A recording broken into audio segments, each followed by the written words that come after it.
Success Sutras that is read by more than 4 million readers every week in all editions of Ascent Times of India. Ladies and gentlemen, presenting Dr. Debashis Chatterjee.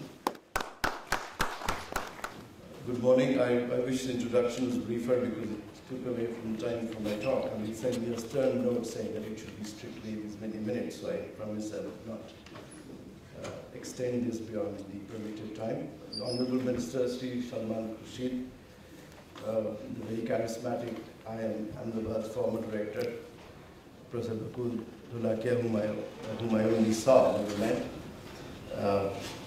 Mr. Manish Agrawal, and of course, Amit Agnihatri, who is the convener of the universe called MBA, and I can say that I have found a legitimate place in this universe as a small town, director of a small town business school down south in God's own country, so I don't have to do much, God takes care. I just kind of fill in the forms.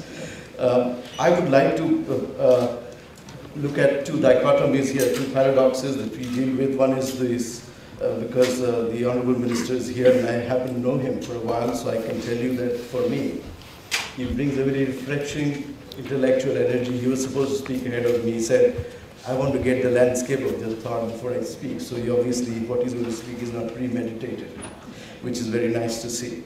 And so what we're saying is that we are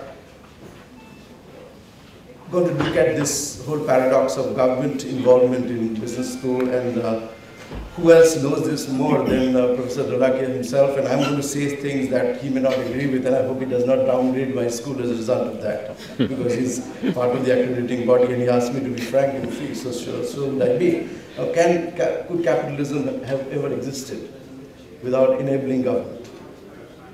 Could IIMs have ever come into being without government funding it and not wanting to interfere?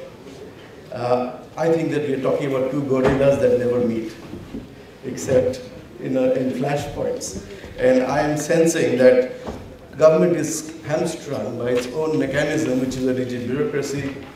Businesses are hamstrung by their own mechanism, which is licentious market forces, the results of these market forces we have just seen. So I'm not a great admirer of market intelligence, because I think market is a mechanism that sorts out the efficient from the inefficient. Market does not know what is good or bad.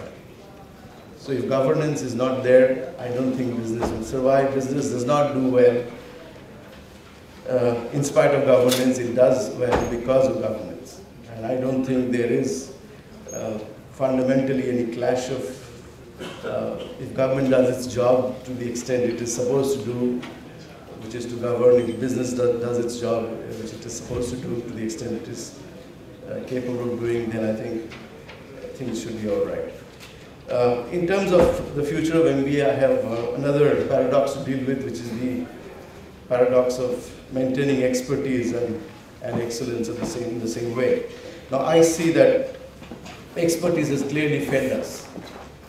The people who were responsible for 9/11 were experts. People who brought about the Bombay massacre were experts. The financial crisis was done by the finest of MBA minds.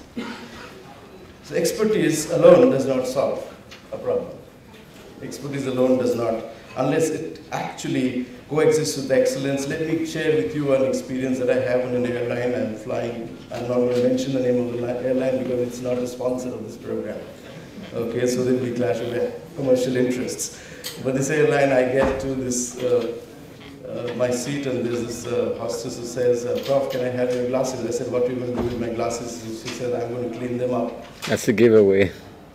That's a giveaway. The minister doesn't agree, but I'm just sensing what this airline's got to do with cleaning my glasses.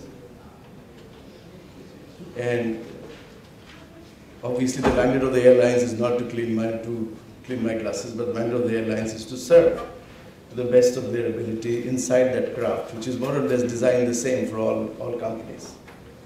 But what's happening inside this, the spirit that is unleashed inside, there's the ingenuity that's unleashed inside, there's the creativity that functions through those roles, essentially is the value that business creates. So I would not grudge a person who's making a lot of money generating value. I don't think anybody grudges in Narayan Murthy. or a Nazim Premji for the money that they've made, because they've made this money through serving. Now, once I do that, if there is a hollowness to that orientation to serve, then people will start grudging the wealth that I create. So I think we have to bring back the whole aspect of excellence back into the fold of expertise, because I do not think that expertise broadens the mind. Expertise narrows the focus of the mind to something I can do diligently. It's a function of my skill set, at best my mindset.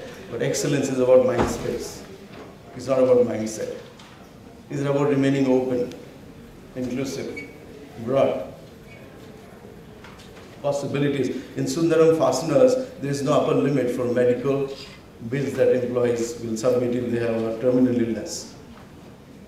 Now, if you ask the CEO, why is it so, you'd say, if my machine breaks down, if it's a very sophisticated machine, I go to no extent to repair it because, my production gets hampered. And why should it not happen for a human being? Why should there be an upper limit for medical expenses?